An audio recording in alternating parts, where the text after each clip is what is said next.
Добре дојде за британскиот амбасадор, господинот Чарлс Гарет, амбасадор британски во Македонија. Благодарам што сте гостин.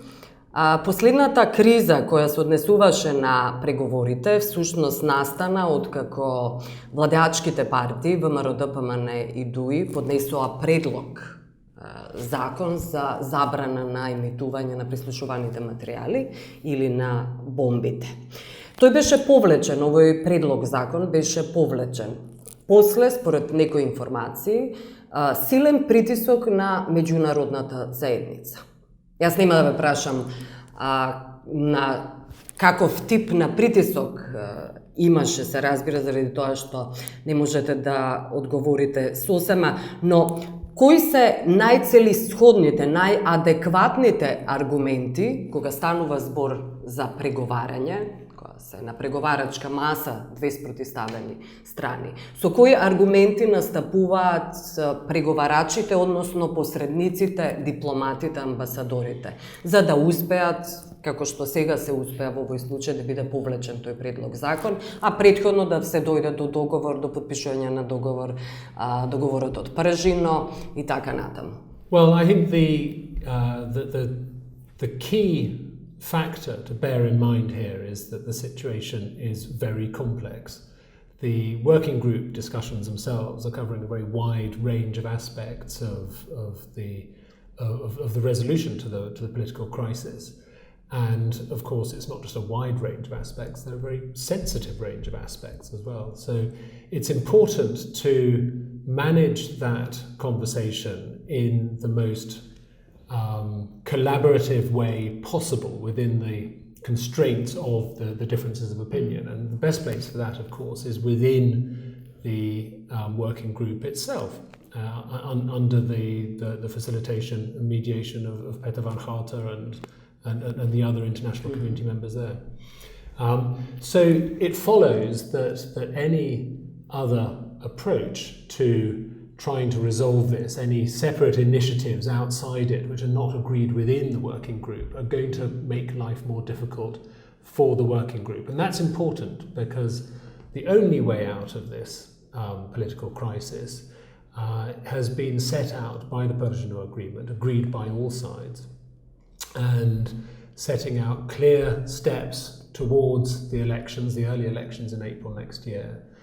And it's very important that all sides stick to those goals, to those aims and objectives, and to achieve those one by one and make steady progress throughout. Што се однесува до, велите, дека засегнатите страни, двете страни, всушност станува збор за 4 страни, 4 лидери, треба да цврсто да ги почитуваат и роковите, но и целите, всушност, да се надмине политичката криза. Сепак постојат стравувања, особено околу работата на специјалната обвинителка. Со оглед на тоа што постојат можности за обструкција, сериозна обструкција и притисоци, ако ги земеме во пред, всушност сите општествени збиднувања и политички збиднувања во Македонија. Фактот што низ годините, всушност, железната рака на власта е врз медиумите, врз судството, врз обвинителството, УЈП, УБК и така натаму, полицијата и многу институции. Практично, специјалната обвинителка ќе се соочи со навистина тешка работа, но и со секојдневни обструкции. Како да се надминат овие обструкции? I would say that all judicial processes face big challenges.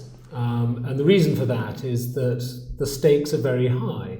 In any judicial process, they're very high because we're dealing with rule of law issues. We're dealing with individuals' lives, with crime and punishment. We're dealing with how you keep society in order.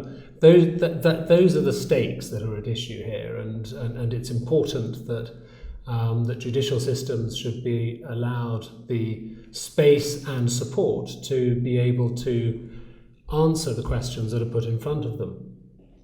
But this particular question around the task faced by the special prosecutor here in Macedonia is even more so, if you like, because this is not just day-to-day judicial issues which are being faced. It's that some of the allegations are extremely serious. There are an enormous number of allegations that she has to look into. The timing is particularly sensitive because obviously she is starting her work against the run-in to early elections, which could see political change in this country. Public expectations are extremely high, whether that's because they believe that this will see proper investigation of the allegations, or because of any specific focus among the allegations. Hopes and fears are very strong as well. And above all, because of the high stakes, there is a parallel risk of undermining, for whatever reason, of undermining the work of the special prosecutor. And I see that as really the most fundamental risk of all, because in many ways, how Katatsiyanova manages her work will determine to some degree whether Macedonia moves to a better place or to a worse place. And I don't think there's any middle ground there, actually. I think if the process that she is leading turns out to be thorough and to adhere to all the principles of good judicial process, then that will serve as a very good example for strengthening rule of law in Macedonia and moving things to a better place. If, on the other hand, she's not allowed to look into these questions and to work them through in a thorough and fair way, then that will provide the opposite example, and Macedonia will move in the opposite direction. So the stakes are extremely high. And I think that everyone concerned with this, political leaders, administrators, everyone who has anything to do with it, has a responsibility to show support for this process, because it really is of crucial importance for the country. And I think just one other point I'd like to make about Katatsiyanova's work. She's dealing with a set of circumstances which are unique to Macedonia. And it's an enormous package of wiretapped conversations that she'll be looking at. And of course, inevitable that only a small number of those will actually contain criminal allegations, and a small number of those will be taken through to, after investigation, to prosecution, which leaves a very large number of conversations involving a very large number of Macedonian telephone owners, wondering whether there is anything about them in that material. And I think this is something that needs to be thought through very carefully, because if there is no fundamental resolution of that question on the wider scale, then it will leave more questions than answers. And also, it's one question more. Is there a possibility to abuse those telephone calls and telephone tapes? Well, exactly. As long as that material is out there, if you have a suspicion that your voice might be on one of those telephone conversations, then you don't know whether or how it might be used in the future. You need to have closure of some sort. As a private citizen, you need to have closure to this. So what I would see, the kind of arrangement being set up, is for the material, once the special prosecutor has finished with it, to be handed over to an organisation which enjoys the public's confidence, which has credibility, and to which a private citizen can go and say, here's my mobile telephone number.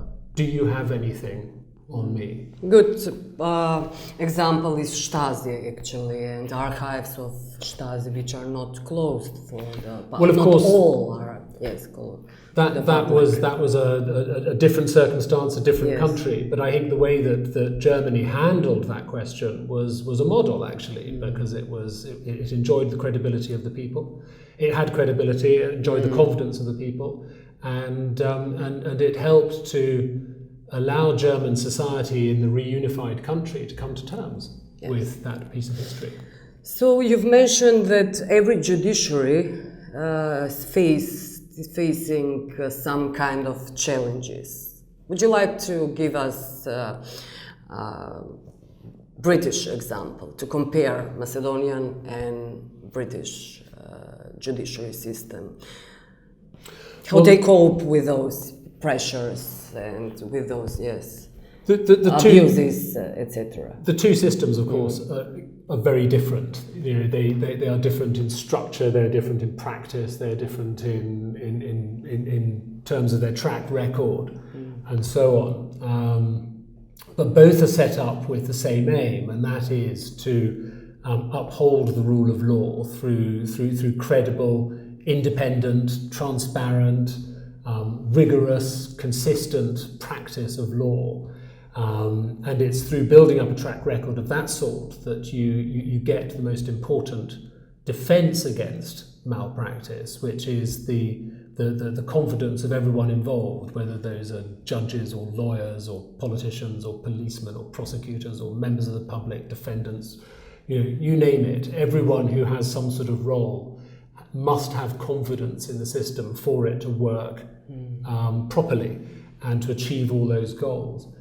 Why is this important? It's important because the rule of law and the judicial system within it is absolutely one of the central foundation stones of a fair society. And democratic society. And a democratic society, but also, and this is just as important, of a prosperous society. Because people will make investment decisions much more happily if they know that they can have certainty of the rule of law within the economy that they're working in. So for all those reasons, for fairness, for prosperity and so on, it's very important to have a strong judiciary. Споменавте дека секој судски систем се соочува со предизвици и проблеми. Ве молам, господине амбасадоре, направете разлика помеѓу македонскиот и британскиот систем, судски систем која станува збор се разбира, судството, обвинителството, иако е невозможно со оглед на тоа дека станува збор за Британија и за зрела демократија, позрела демократија се разбира. Како се справува всушност Британија со обиди на притисоци, со обиди на злоупотреба на тој судски систем, на обвинителство. Преговорите околу изборите се однесуваат на обезбедување на услови на фер и демократски услови. Во такви услови всушност постојат стравувања заради тоа што владата и директно премиерот Груевски се обидува според критичарите или некои аналитичари всушност да го купи секој глас со давање на обезбедување на сет мерки, со давање на пари на пензионери или на други засегнати социјални групи. Од друга страна пак постојат стравувања дека ќе продолжат уцените, притисоците и заплашувања. There are many different models available for running elections and for running a democratic process, and every democracy around the world has its own unique model. It's not, I think, so much about which model you use, however, it's more about how you use that model. I used to work, before I came here, I worked for the organising committee of the Olympic Games, completely different subject this, but there is a parallel. And we were responsible for putting in place all the plans for the day of the Olympic Games, for when it started. And you spend years, literally, planning the model in detail, every single aspect of it. And the people who had experience of past pre-Olympic Games always said, you can come up with the perfect model, but what matters is not the design of the model, but how the people use it. If things go wrong, it'll be the people that cause it to go wrong. And the same is true with democracy. You can put in place the most perfect looking system or model, and how the people operate within it is what really counts. And I think that means that the best defense you can possibly have against malpractice in the system is really to build the incentive for people within the system to operate in a legal way, and not just in terms of the word of the law, but in terms of the spirit of the law, to get the proper democratic outcome. So, for example, it's extremely important for for the institutions like the State Electoral Commission to be designed with proper strength within it, to be for the individuals to be well chosen, for the individuals to be well trained, and then to exercise its duty, to exercise its power, to live up to its responsibility. It's important for the systems for complaints about electoral malpractice to be rigorously carried through. And of course, depending on the system that gets put in place after the negotiations, the SEC will have a role to play in that. It's very important. These are not just sort of small little add-ons. These are absolutely central to the running of a democratic exercise. So it's important to have strong institutions living up to their responsibility. Leaders too have a very important role to play in this. I mean, you mentioned questions around some of the stories of malpractice in past elections in this country, which are documented in the ODIHR report and other documents as well. OSCE, ODIHR. OSCE, exactly. The kind of role that leaders can play in this is by messaging early on in an election campaign that there will be zero tolerance for malpractice. So, for example, a message right from the top saying, if someone tries to intimidate you over your vote and your right to vote, don't accept it. Report it to the authorities, report it to the SEC, report it to whoever it should be reported to. A message of zero tolerance can have a very powerful effect throughout the whole system. So institutions, leadership. But then the third area I'd mention are voters themselves. This is about popular participation. It's about engaging the people as a whole and as individuals in choosing the government to represent them. And unless individual voters live up to their responsibility, it's more difficult to achieve a democratic outcome. So not only do they need to vote, and they need to vote with their conscience, they need to report malpractice if they see it. They need to speak out and to be demanding about things, because this is an exercise in representing individual members of society. So they need to be active within it too. So all those three areas, the institutions, the leaders and the individual voters. But if they choose if they choose corruption, if they choose money and democracy, they will choose money, don't you think? But not everyone can choose money, can they? My point is that there is a relatively small number of people carrying out malpractice and a relatively large number of people whose interests are being challenged by that kind of malpractice. So it's much more appropriate for the larger group of individuals who become victims of malpractice to stand up and say, I won't have this. Една од проблематичните теми за кои се разговара на преговорите е диаспората. Сега, прашање за британското искуство со диаспората би било интересно да направите паралела, еден вид споредба. Како диаспората, дали е еднаков гласот на диаспората, заради тоа што главните предизвици и камен на сопнување всушност и околу што не се согласува опозиционата СДСМ е дека практично диаспората со многу малку гласови обезбедува многу поголем број на пратенички места. Well, we do have a system for allowing the diaspora to vote in British elections, but I'm not sure that a direct comparison between the British experience and the Macedonian experience works, because like all other aspects of democracy, there are different models for different democracies. And I think the more important point is not the model you choose, but the way you choose it. That said, the model that was in use in the elections in 2014, last year in Macedonia, was referred to in the OSCE report afterwards as not being compliant with the OSCE's 1990 Copenhagen document on this. Correct. And needs to be reformed. So there is obviously something to focus on there. И доколку се пробијат роковите, господине амбасадоре, Ако постојат стравувања за обструкции, за кризни ситуации, криза генерално и околу специјалната обвинителка и останатите прашања, дали им постои можност за пролонгирање на изборите? Заради тоа што договорот од Пржино не е зациментиран, врежан во камен, не е Библија, дали постои можност за таков вид на одлагање на изборите?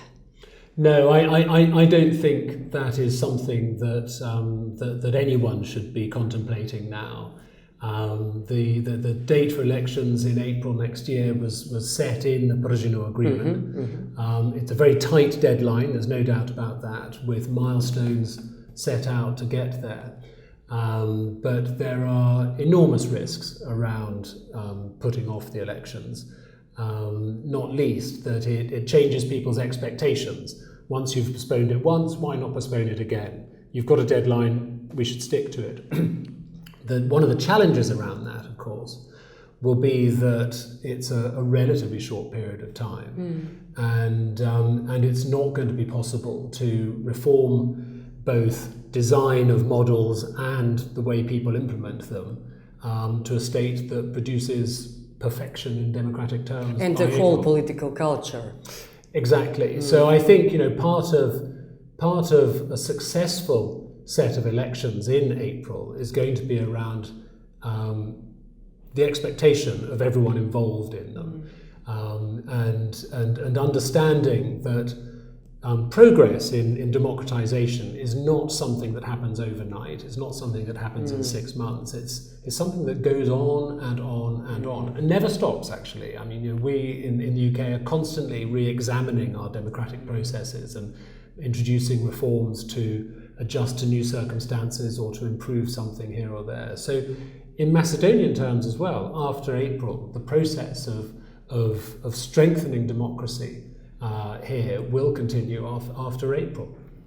Рековте дека се крие бројот на вработените во јавната администрација, јавниот долг, парите за медиумска кампања. Всушност, ни целиот овој период критичката јавност, опозиционата јавност, која велам опозицијска, се разбира, не мислам само на партиската, критикуваат, токму ги феруваат критиките токму околу овие теми. Парите за Скопје 2014 и криење на сите податоци кои се однесуваат всушност на јавниот интерес.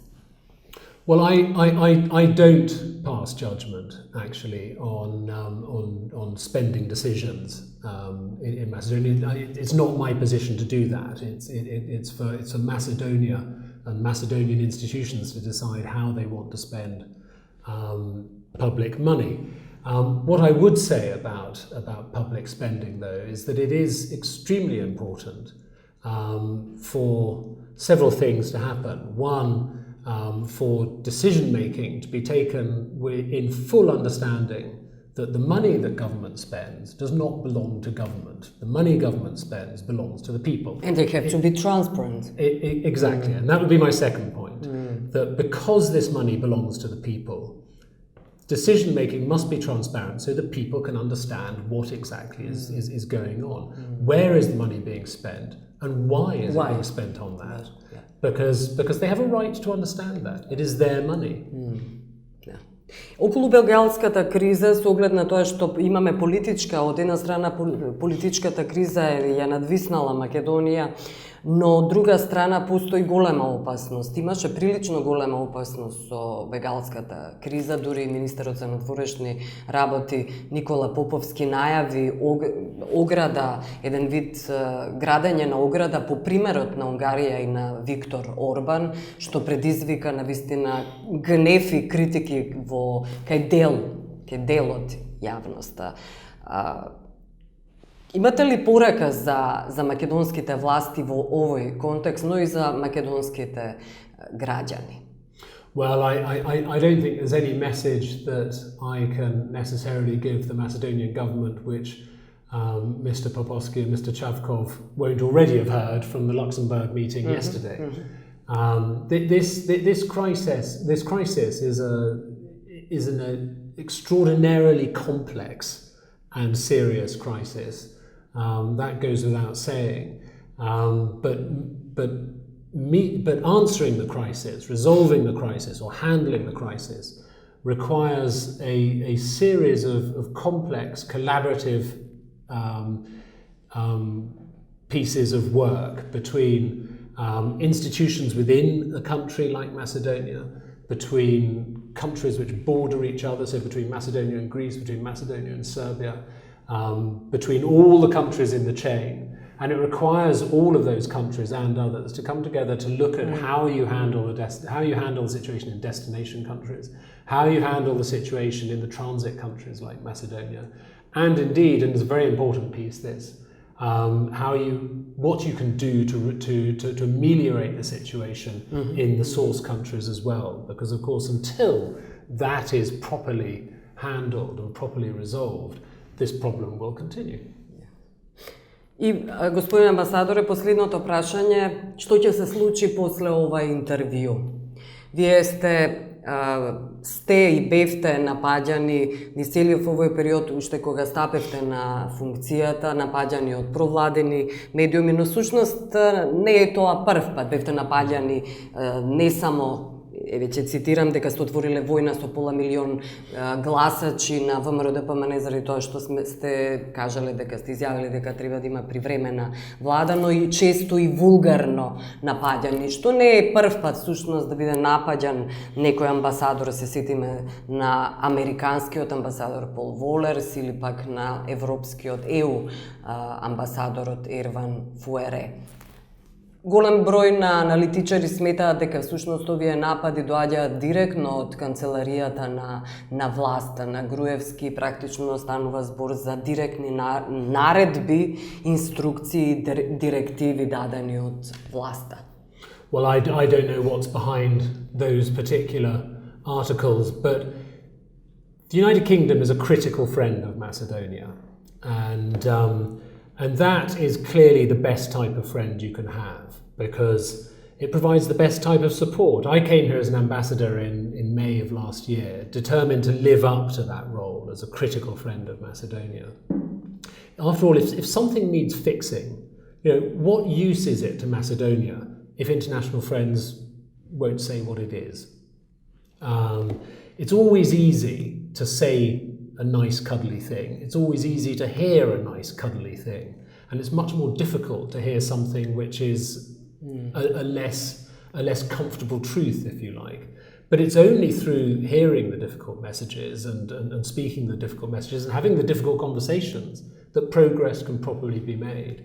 So that is really the sort of the background to what I say and how I work, and the same is true of much of the international community, actually. What I would say is that it's absolutely fantastic. It gives me great confidence that the bilateral relationship between Macedonia and Britain is strong enough to handle that. Ви благодарам што бевте гостин во интервјуто, господин амбасадор. My pleasure.